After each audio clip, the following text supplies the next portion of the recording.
Hi, Julian. My name is Daniel. I'm turning 39 this year.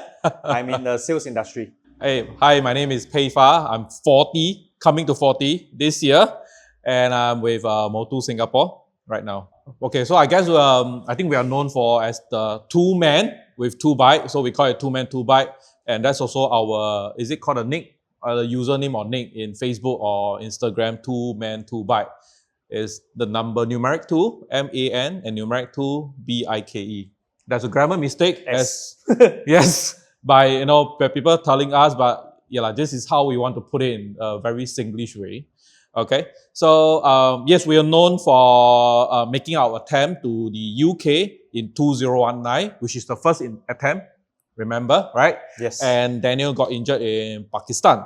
Yeah, so he had to fly back to do the surgery, and after that, hoping that he can recover and continue, but COVID came. The world was locked down for at least 3 years. Most of the border actually start to open in 2022, except one border, which is the China. So China became the only option as there is a civil war in Myanmar. We were unable to cross. And so lucky, in March 2023, I was driving to work in the morning at 7 a.m., 7:30.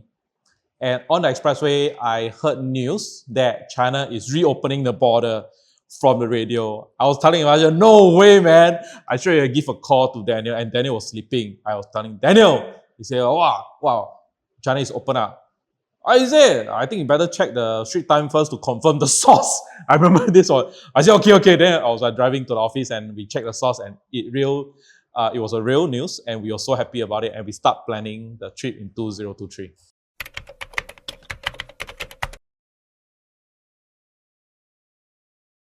We met each other when I was 16 and when Peifa was 17. We were in our teenage and we did a part-timers job together. We were serving in a banquet when we were still studying, and then we clicked it off. There was a few of us. We had very good time together. We were playing, Along the way, we had some common interests. We both like to bike.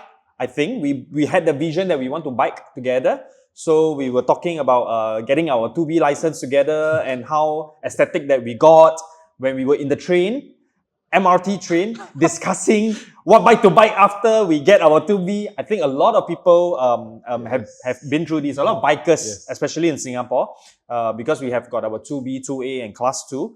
So during our Class 2B, we was the first bike that we wanted to buy was actually a Vespa. So the vintage Vespa, because it was a chick magnet back then. We thought that, he wants his in baby blue. Yes. I want mine in green or whatever not. So, but unfortunately, that vision didn't came true because as I managed to get my license first, my 2B first, him after quite a few attempts, if you know, he got it after 9 attempts. Didn't give up. When I first gotten my 2B, I thought maybe I do not want a Vespa. I didn't want a scooter. And I fell in love with this bike called the TW200. Yeah. It is actually a beach bike with fat tires at the rear. I was very inspired by one of our colleague at the banquet hotel. Yes. So his name is Zaki. If you see this, you see this. Okay. So he was riding a TW200 back then. And I thought, oh wow, this looks really good. And I fell in love with it, and hence it became my first bike. Yeah, but I didn't get my the TW200 because after my 9th attempt when I passed my license, I'm already on 2A. Yes. No, just kidding. But he actually changed his interests. Yes. Correct. So after the TW200, by the time Peifa gotten his license, I took a turn and I began to like dirt bikes, scramblers. Yes. So I sold the TW200 and bought a WR200. Yes. Which Peifa follows suit as well. Exactly. Yeah. All right. So the highlight thing I think will be saying that we kind of share the same interest and we wanted to be on the same bike too. Yeah. And that's how the whole thing happens. So it goes back a long way if you ask me. It was since we were 16 and 17 until we gotten our license at 18 and 19 and until today.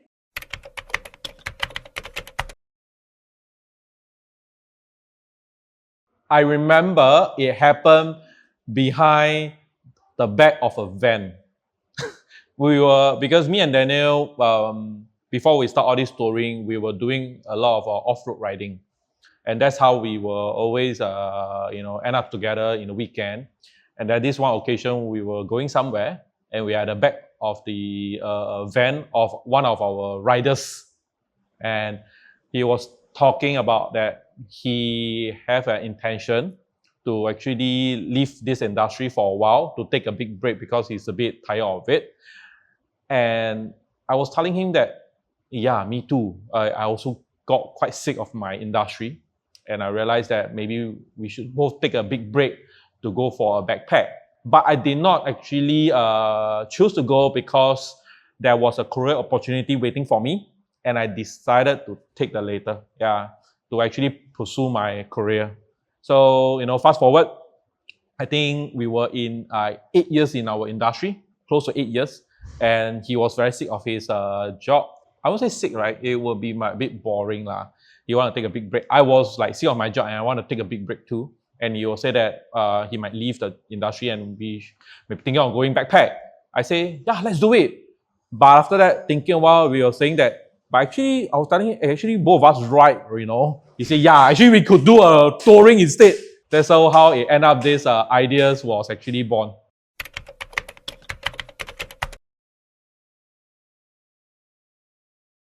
Why St. Abbs?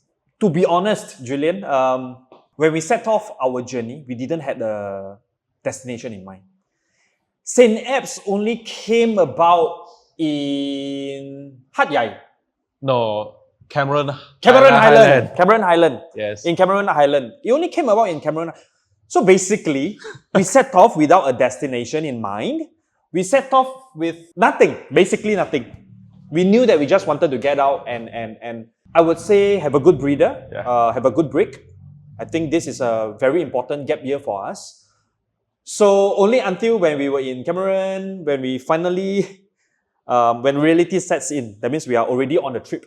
And then we realized, hey, where are we going? We have not set a destination. Yes. How long are we going to ride? Basically, we had a easy discussion that probably we'll do it for 6 months. And let's see where these 6 months, this time brings us to. But with no direction, with no place in mind, it was tough. So basically, we said and said, hey, why not let's ride to the UK? And I said, okay, cool. That's really, really cool. But where in the UK? UK is pretty big, right? And we were having some chit-chats. Some of the people in the hostel came about and say, oh, where are you guys going? I said, I don't know, we are going to the St. Abbs. Then I think the movie, The Avengers, I'm not sure if you're aware, came about and we saw this beautiful town. It's a fishing village in Scotland. So we say, both of us love the movie so much and say, why not just ride to St. Abbs? It may sound very absurd, but true story. Prior to this discussion, where we are going, I had a hard time and he also, we had a hard time discussing because back then I was actually planning a day-to-day itinerary. And he was like telling me, why you need to be so, staunch on an itinerary? Correct, like a day-to-day thing, every day where we need to end. And it was really, really bad. So he was telling, say, there's no need to actually plan all the town or the city that we're going to go every day, but just know that which country we're going to go. That's all, which is the most important thing. And that's where actually I was like, kind of, okay lah, since you have this thinking, then we don't plan. Just go first. Crap, no, because you were also tired. You also couldn't take it. After we did the whole itinerary, which happened in Thailand, day 1 to day and the last day of Thailand, we had this discussion. I said, hey, this is crap. This is unacceptable. It's physically exhausting. It's mentally exhausting. And he cannot deny. Yes. So we scrap off all the itinerary and just follow a general direction. So our whatever planning, I think is always like a 2 days thing, unless it's about the country that's require visa, like Iran, India, and of course Pakistan, Myanmar. Pakistan, all this. So we have really planned that for only the document crossing. Other than that, actually, we don't really plan what's the itinerary, the city that we want to go.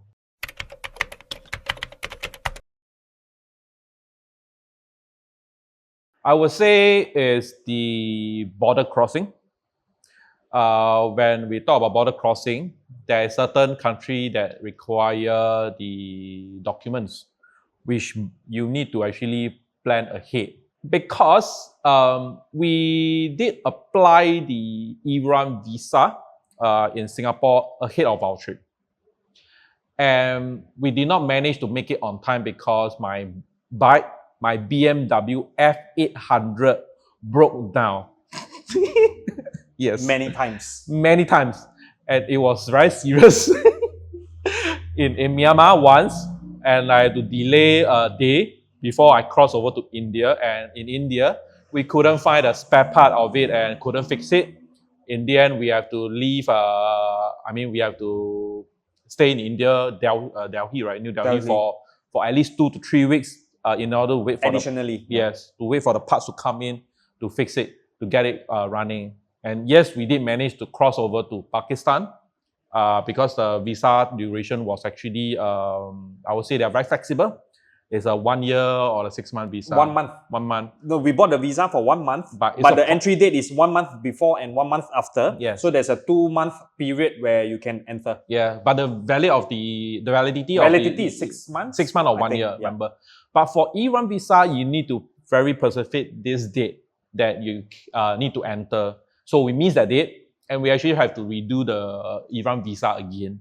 And that's where it's become very logistically challenging, because we did try to do visa in Iran in numerous places, and we got kind of some hurdle in the sense that you can't just go to the embassy and apply it. You need to go through an agent whereby they will give you a letter of invitation in order to get the visa.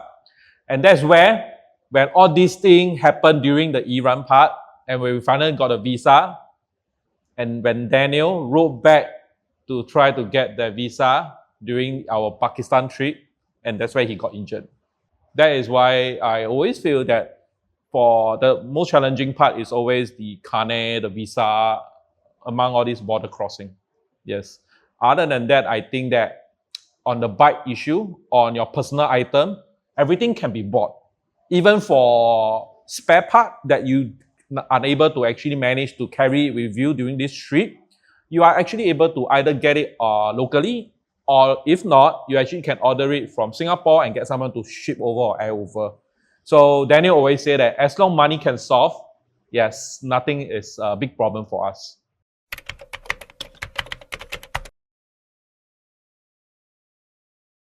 We actually have a data on it. Approximately less the air ticket back, because I'm not sure you guys will be coming back or not if you want to continue. So less the air ticket back from UK, we actually spent a total of 25 grands Sing, all in all for about 8 months. Yep. So I think that is fairly doable if you ask me. Yep. Less the opportunity cost. A lot of people tend to overlook the opportunity cost. Yeah, I think this is something which is worth pondering if you want to embark in such a adventure.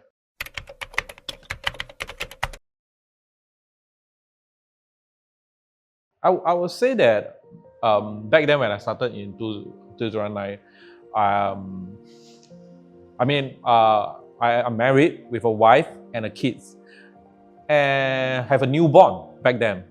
Our trip was actually supposed to be planned on to go on in 2019, but 818 supposed to happen in 2018. Yeah, so my wife was pregnant accidentally, and we had to kind of delay. Saving money, not buying condom.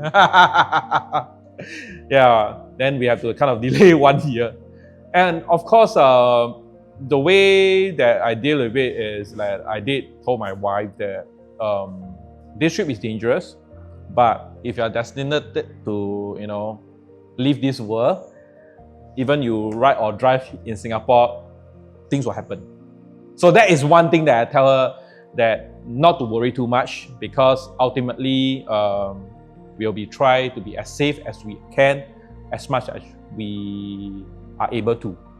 So that's one thing when I prepare her. And secondly, of course, I bought Amber insurance coverage. I leave ample, cash and money with her. So to make sure that if anything really happens, she's still able to tie all this, thing over. And mentally wise, of course, I don't think that any much of my encouragement will really help her lah. But still, at least I think that is the other party that they had to actually be very physically strong, mentally too, to also accept this kind of mental stress. Although it's not very stressful, but still, yes, if it's come down boiling on it, right? I think the other party is always the one that actually will be suffering instead of you yourself.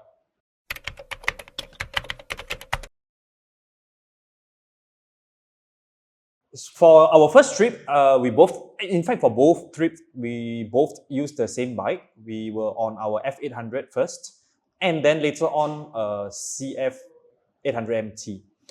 So why a 800cc? I think we had this quite a discussion that we wanted a middleweight. Anything below or anything above might be either underpowered or too heavy for us to handle, but at least for me. So we thought a middleweight bike is quite a good call, if you ask me. And I personally think it was a good call for 800cc bike.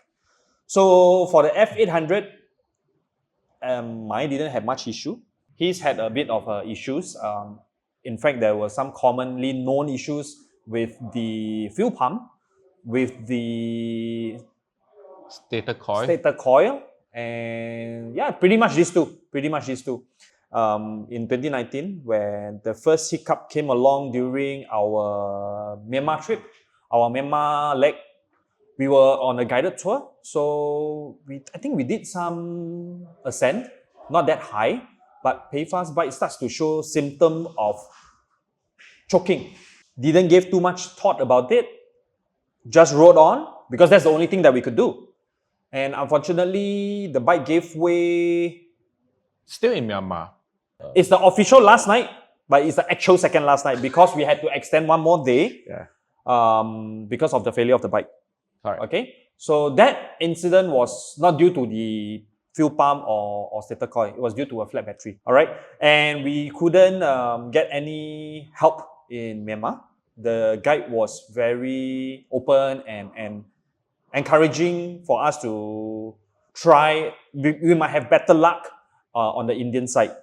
So without much thoughts, we thought, who can we trust other than him, right? Because he's the only guide he's the only fella that we know in Myanmar, and he gives such advice. So we thought, I think we should head into India and try our luck there. So ding dong, we managed to get the bike over and problem solved on a very, very fortunate incident. So basically, long story short, we managed to get the battery charged at a printer shop.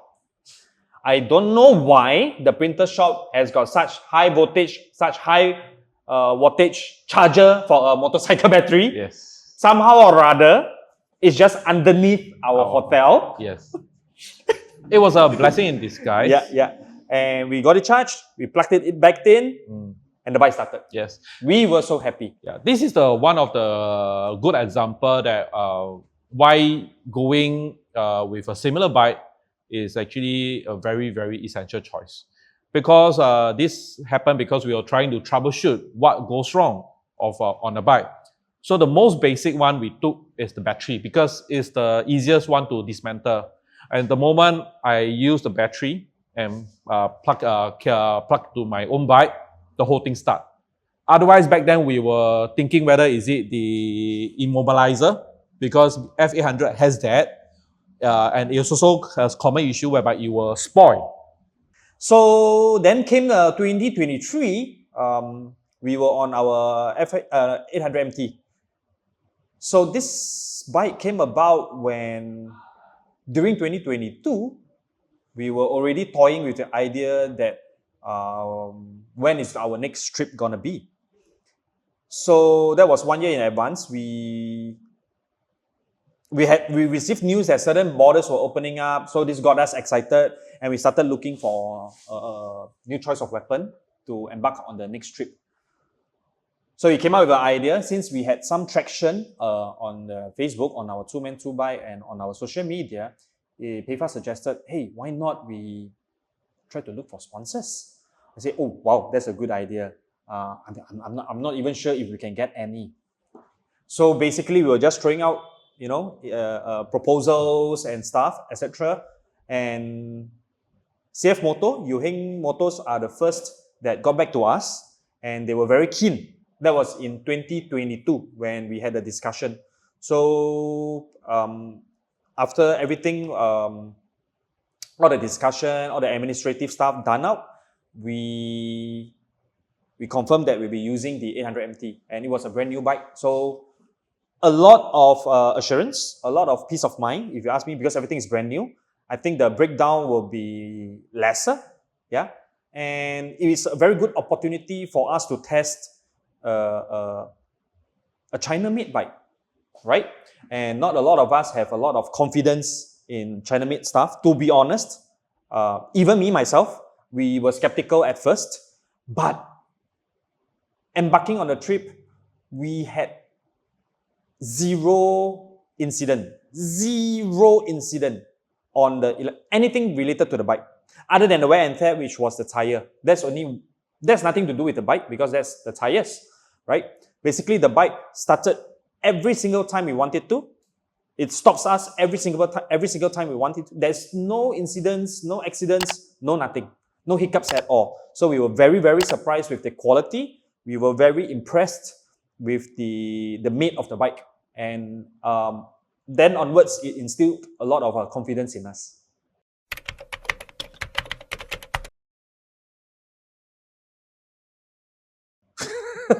But okay, average day we will start off, wake up at the planned time, and after that we'll try to move off as early as possible.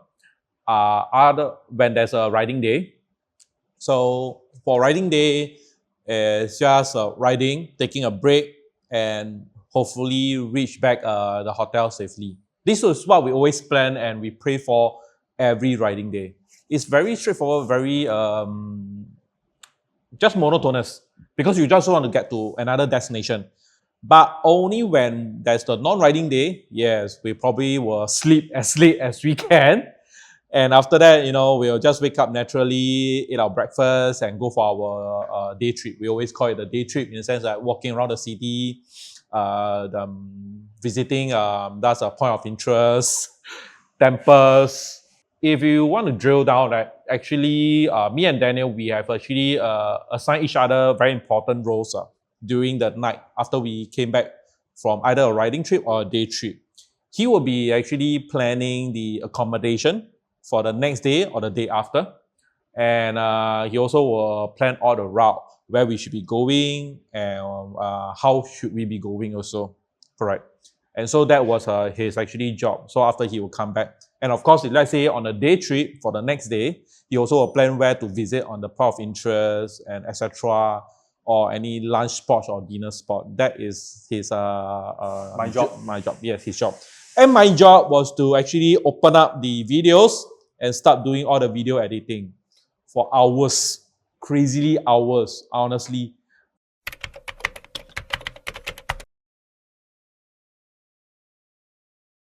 Oh well, Peifa has always been a friend that I knew with not much temper.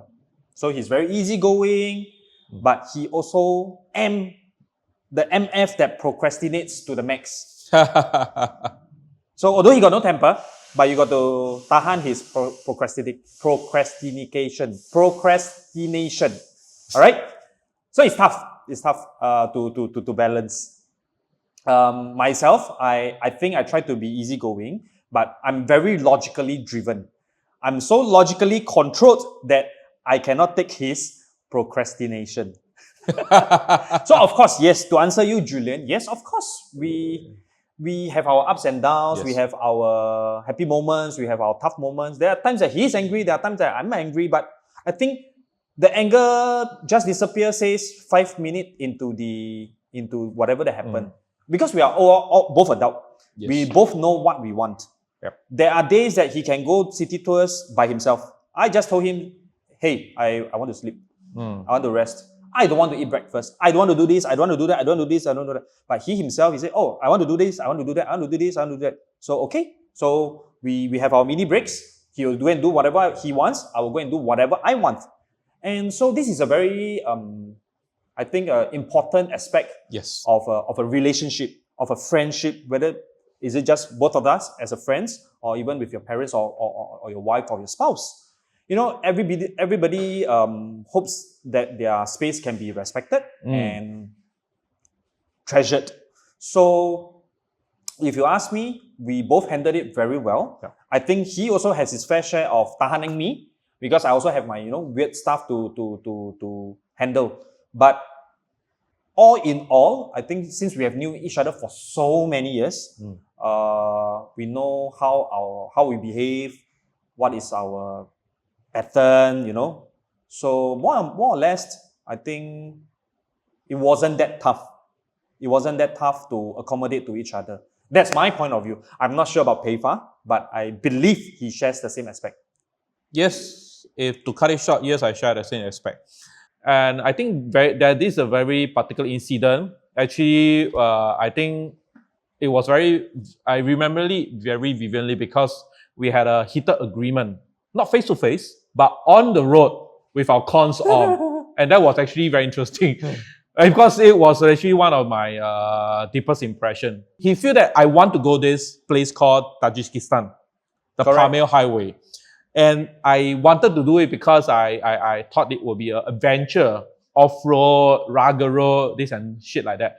But he himself said, no, I've done too much of this, in China, a fair bit, and we are very tiring because this has to be right after the China leg. And I will say that, then okay, then don't do it. Then he keep questioning that. He know that probably I was probably try to convert him, but he will question that. I just tell him that we have a very heated agreement on all this thing. And then I just tell him that in the end, actually, I want him to understand that, with our limited time and our limited endurance, it's not possible that we can go everywhere in the country. And sometimes we probably have to skip it. And it's always good that you miss out some of the very important, maybe destination. To me is that I can come back again. There's always a chance to, do the trip again, probably not with Daniel or with Daniel again or with anybody. And we probably can visit different things. And that's how I think about it. And, I start to actually realize that no need to be so hard on anything or everything. It's just that, we have one common interest that we need to get to UK, to get to St. Abbs, to fulfill the dream that we have, that we did not complete in 2019. That's it.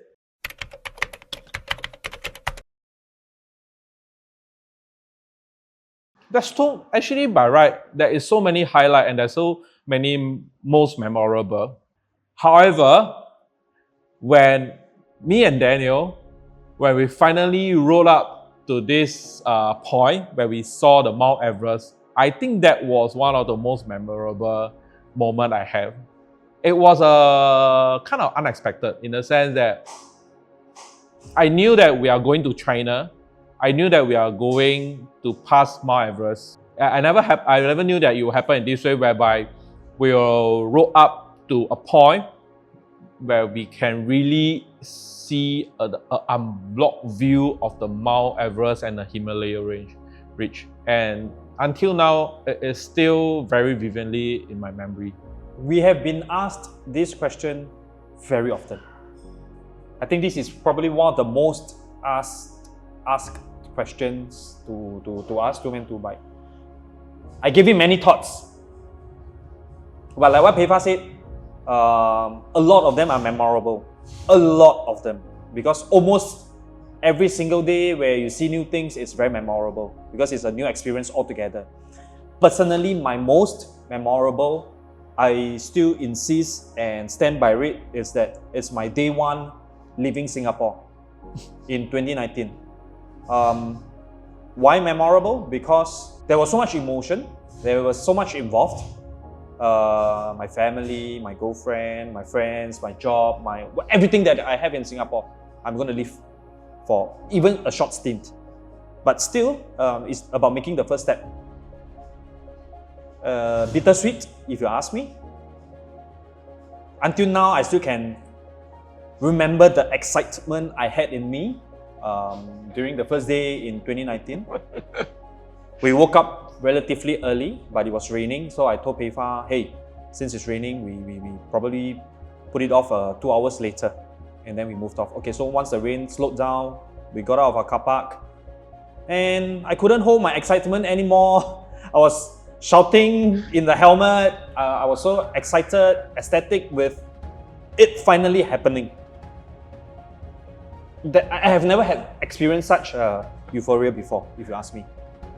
Yeah. Not even on the second trip. Correct. Not even on the second trip. Second trip was still probably lesser a bit. Because you know why? 2019, the day we left Singapore into Malaysia was the first time myself, you went to Malaysia on your F800 before. Oh yeah. It was the first time I left Singapore on a Class 2 bike.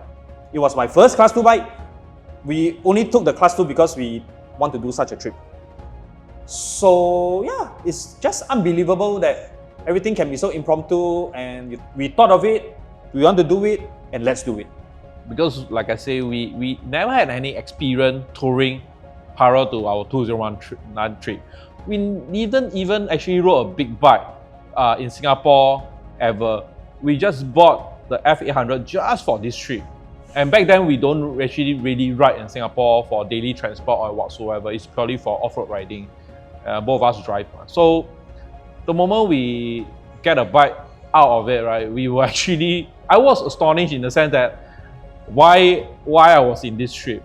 Because I never taught myself to able to actually embark on this kind of a trip, and also at this particular age. And that's why I think that, yes, it's also very memorable back then when we first exit out. I remember Daniel was shouting in the Tuas when we are entering Tuas, yes, we finally out, we are out, we are. And 2023, you also did the same thing, because they said, yes, we finally can go on for our second attempt. Yeah, that was actually quite exciting.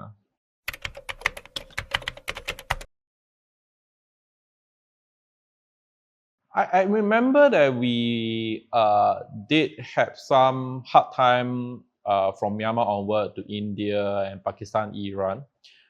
And universally, I feel that the body language is one of the best language that actually cancel all the barrier. A simple smile, a hello, a wave, whatsoever, a handshake actually make up a lot of this communication. Like I said, communication is to present yourself a gesture of goodwill or a gesture of courtesy to anybody, and this kind of body language actually can easily solve everything.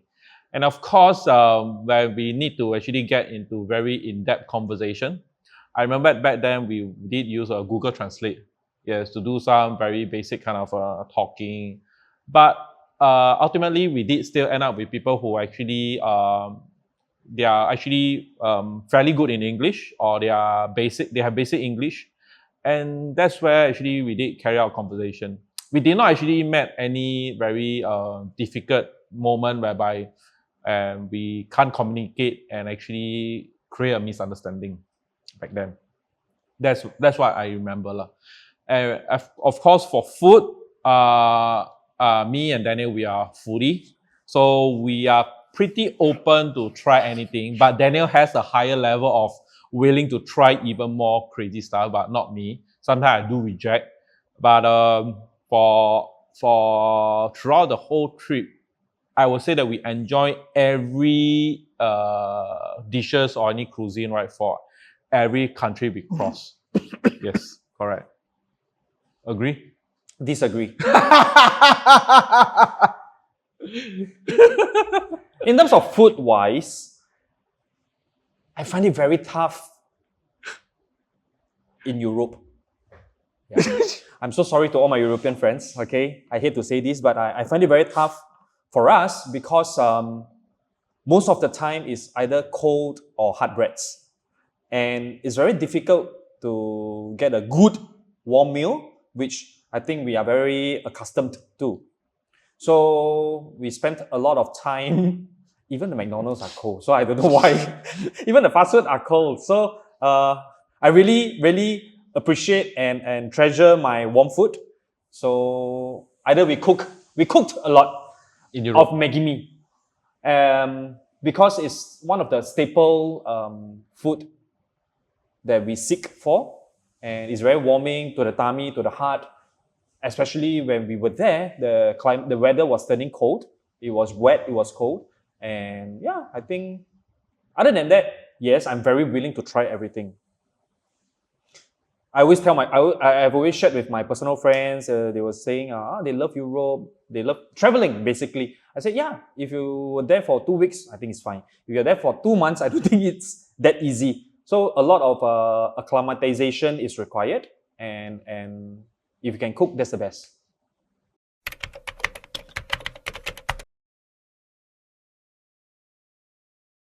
It's a very tough question, Julian, because 2023 was a relatively smooth and easy trip, if you ask me. It's the choice of countries that we went to. We didn't have a lot of tough terrain in 2023 compared to 2029, but 2029 we were asking for trouble. So this fella says he wants to go to some off-road Spiti Valley. Yeah, okay, whatever. To be honest, if you ask me if there is anything that I would have done differently, I would say get a better rain jacket. I'm serious. I would say get a better rain jacket. Other than that, I think because 2023 was our second attempt, we had a lot of experience from 2019. So we almost corrected everything that we want to in 2023. So if you ask me, finally to answer you, I would have done everything the same in 2023 with any trips that I'm going to make going forward. Yeah. I don't think I would have done anything indifferent. Yeah. For me, yes, I think the 2022 trip, it was a very smooth, no drama, not much adventure, nothing we can talk about it, to be fair, but it was really like a touring trip, really tour the whole place. But maybe I will try my best to choose to stay in a hostel rather than staying in a hostel or any host rather than actually, staying in the hotel with me and Daniel alone, this and that. Because during my 2019 trip, when I did my hostel stay at the first 2 nights in Cameron Highland, I told Daniel I couldn't, I get used to it because we are like staying with stranger. I've got a bit like anxiety that, thing might be stolen or whatsoever shit will happen. Still his virginity. Yeah, that's funny, yeah. But of course, that's the kind of anxiety that I'll have. And during that 1 trip, we never had it. But in 2001, 2023, we have a few opportunities staying with a few of people, like a hostel style or probably with a group of friends. And it kind of actually opened up one of our perspectives that actually the interaction with other guests actually give a much better experience in terms of sharing, in terms of talking and learning the culture and what so. It feels like when you get out there and make more friends, it makes the trip even more interesting.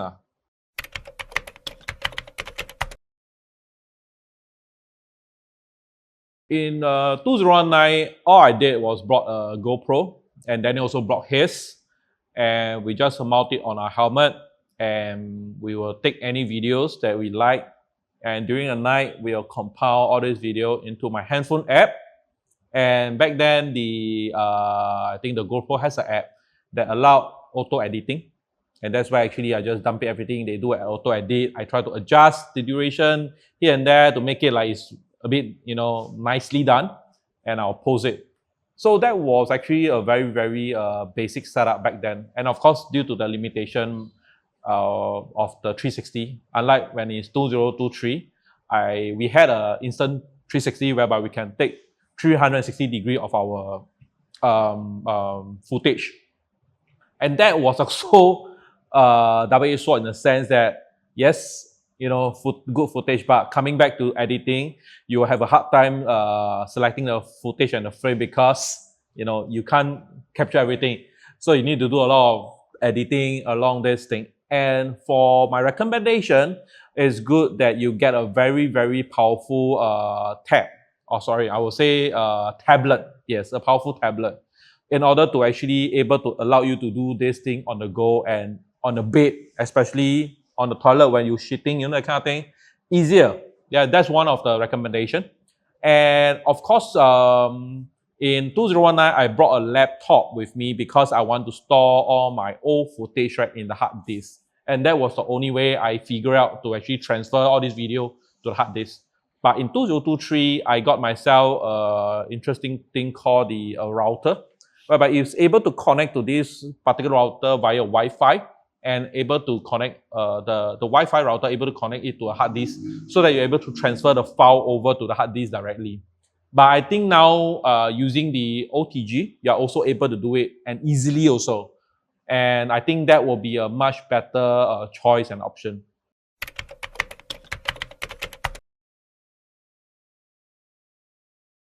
Definitely, Julian. Definitely.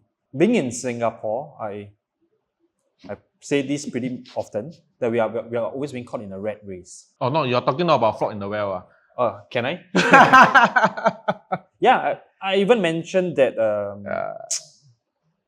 before we left. I mean, a lot of Singaporeans we travel. We are very fortunate people that Singaporeans get to travel a lot, but we are always traveling to some of the regular places that we go to because there's comfort, there is easy accessibility. Those are not travelers, they are tourists. Fair enough. The two trip gave me a lot of insight of the world. We are so fortunate to have a lot of things, really a lot of things. Like we have clean water.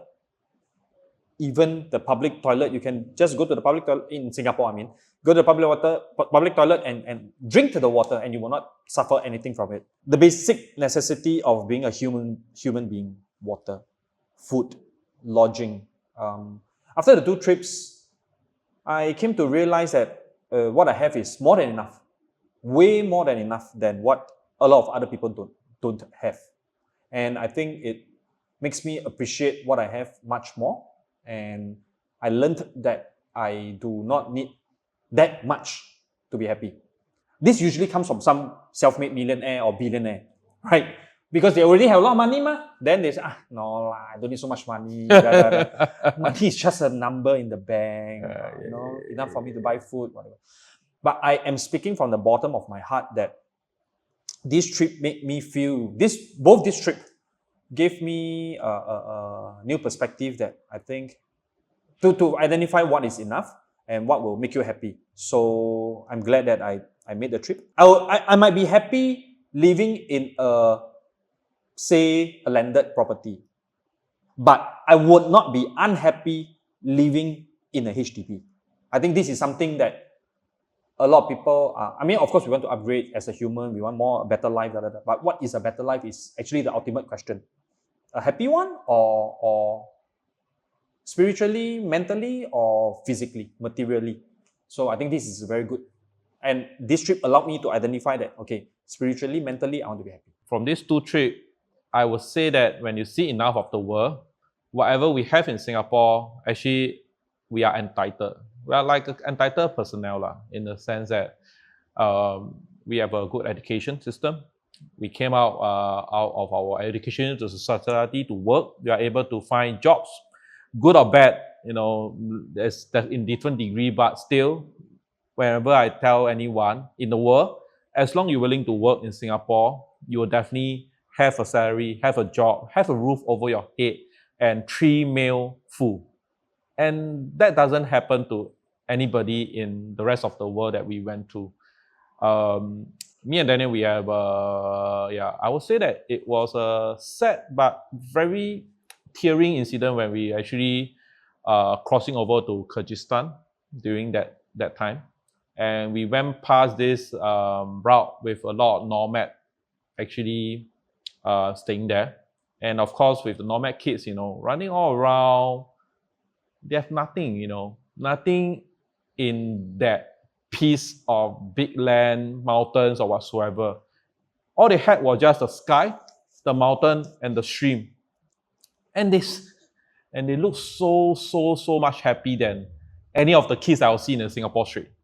Trust me. And not just happy, they're naive, they're innocent. It really touched us saying that actually sometimes happiness can come through by or in very simple form. Like, embarking on this trip, yes, it's a selfish act to a lot of others people because I'm leaving my wife and my kids alone at home, but I'm just enjoying myself. But I'm trying to probably tell myself that I want to see this life in this manner at this age and not, thinking about this for the rest of my years until I was 50 or 60. And when I want to do this, it might not be the same when I did it in my 30s. I was in the rat race, corporate world, trying to go as far as I can, earn as much money I can. Yes, and I thought having all this money will have a fair bit of fun, but ultimately those fun was not as memorable as what I had during these 2 trips. That was a very simple take I come from.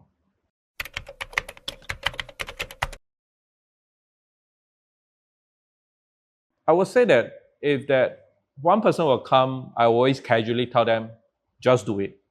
Although this casual statement sound really very casual, just do it, right? Of course, they were asking me, hey, how about the money, this and that. And I can safely say this thing in my previous conversation. As long as you work in Singapore, you save enough, and once you had that fun, I think you're good to go. Because I always say that, money can buy time. But of course, you can use your time to, get your money. So that's why when you get your money, go for it. Because time will wait for no man. It passes by every day, every single second. And if you keep on waiting and waiting for the right moment, there might not be a right moment. You have anything to add? Oh no, I struck 4D, that's why I went. No. A lot of people tends to have this misconception that we are very rich, like both of us. No, actually, there's a lot more people that actually embarks on the trip, on such a big trip. I would like to give this very short update that I live with my parents. I'm the only income of the family, but I was very focused on saving up when the idea was born. So if you're focused enough, I'm sure me being in the situation that even when I'm on a trip, I still have to function for the house, like my parents, my house, whatever not. So it's very doable, if you ask me. Yeah.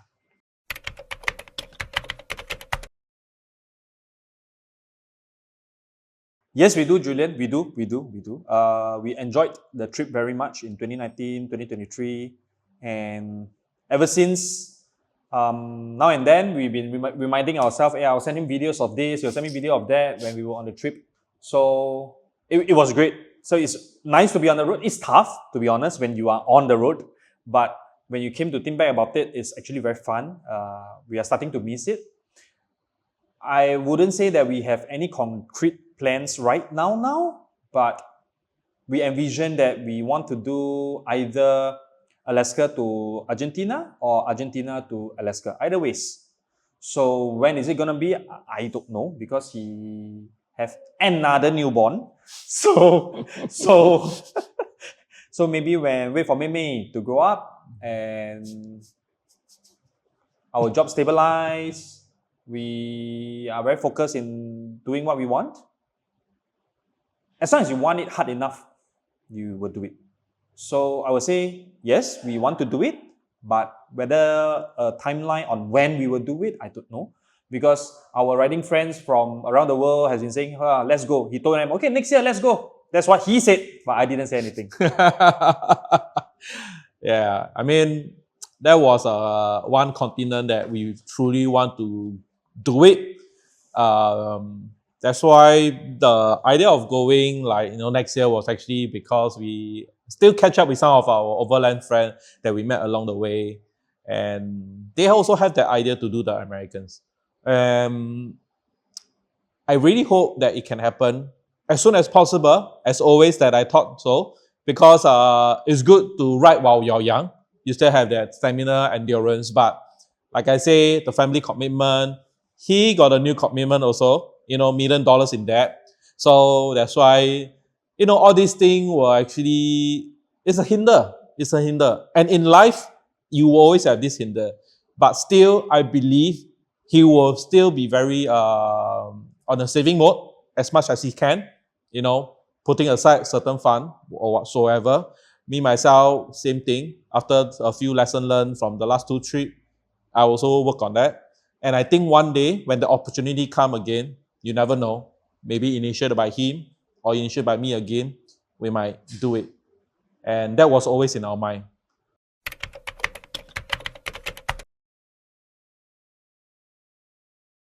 To be fair,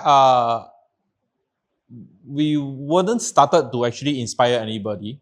But actually, like I said, we were inspired by someone also, the Wandering Walks, Juvina. That, a female solo rider on a Vespa could go that far, and why not us? And for us, I think, I won't say that we were out there to inspire everyone, but there's only one key message is that both me and Daniel, I would say that we are just a very normal Singaporean, slogging our life and not earning big buck. And it is still able to embark a trip, not one, but twice in this age. It's a statement to actually hoping, right, to tell everybody that whoever actually desire for this kind of a wanderlust tour, right, or trip, you can easily do it. That's the actually only takeaway that I want to bring forward to all the audience here who actually, listen to this interview.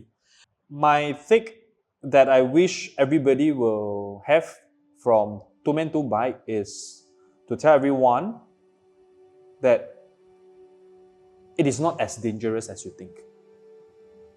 A lot of people are very skeptical about, wow, you're going on such an adventure. Oh, it's going to be very dangerous. What happens if this happens? What happens if that happens? I remember very clearly that we never really felt unsafe at any point of time at every places that we have been to. We didn't. The basis is humans are kind. That's the basis. But don't be too trusting and exercise common sense. I think this is very important. There are always good people out there and there's always bad people out there. But you got to exercise your common sense. You got to exercise your thoughts and identify what is safe to do and what is not safe to do. So I think I dare to make this statement that we have both proven that it is not dangerous. Less the riding, because when you're on the road, it is there's no way that I can say this is a guarantee that it will not happen. Because you're on the road, we are putting ourselves into an environment that we are not solely in control, because there are other road users as well. Again, exercise defensive riding, be safe, don't speed. So yeah, I think that is the very one thing that I hope people will know, that the world is not as unsafe as you think. People are nice. Please have that as the first principle when you see people. People are nice. Always treat them nice. Always think that they are nice until they are nasty. If they are just nasty, walk away, protect yourself. Yeah. I think that's the basic. Right.